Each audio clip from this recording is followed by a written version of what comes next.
Next, let's discuss about abstract classes. Abstract classes are special type of base classes. In addition to normal class members, they have abstract class members. These abstract class members are methods and properties that are declared without an implementation. All classes derived directly from abstract classes must implement all these abstract methods and properties. Abstract class can never be instantiated. This would be illogical because of the members without implementation. So what good is a class that can't be instantiated? Lots. Abstract class sit towards the top of the class hierarchy. They establish structure and meaning to code. They make framework easier to build. This is possible because abstract classes have information and behavior common to all derived class in a framework. Take a look at the following example. Contact is an abstract class. Contact has two abstract members, which is the generate report method and the name variable. The generate report method is declared with the abstract modifier in front of the method declaration. It has no implementation body, no braces, and it is terminated with a semicolon. The name property is also declared abstract. The accessors of the properties are terminated with semicolons. Now let's see abstract in action. The shape class is an example for an abstract class. As you can see, the shape class is an abstract class, and within that abstract class there is an abstract method called draw. Notice that you can't even declare a method body. You don't have curly braces. You just have to put a semicolon after the declaration of the method. This is because it's an abstract method. Now if we do implement this, it will result a syntax error.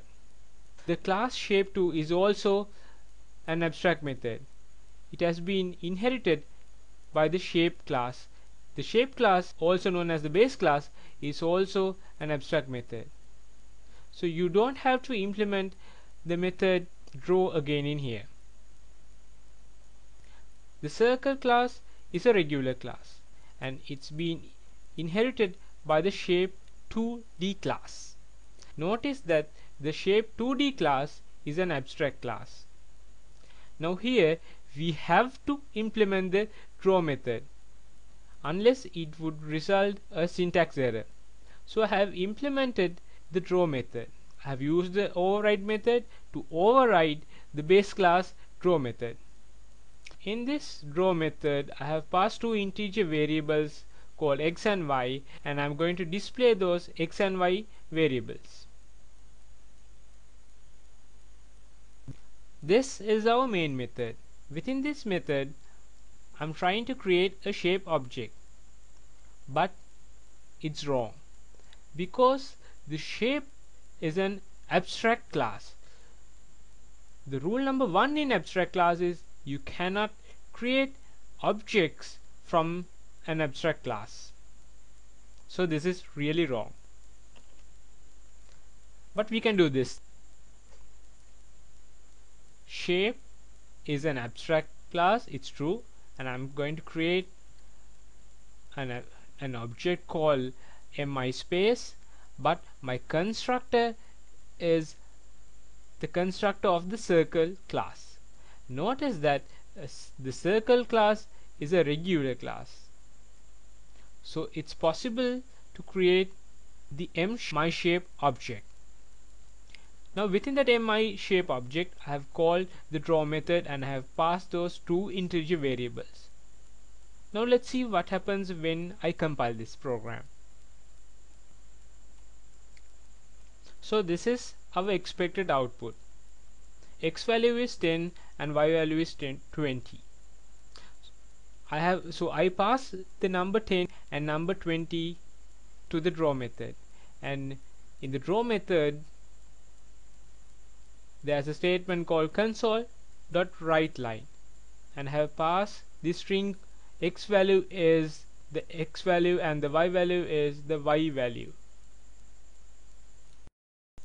Now let's see some important notes on abstract classes. Any class with abstract method or property in it must be declared as abstract. Attempting to instantiate an object of an abstract class results in a compilation error. C# requires explicit declaration of intent when overriding methods.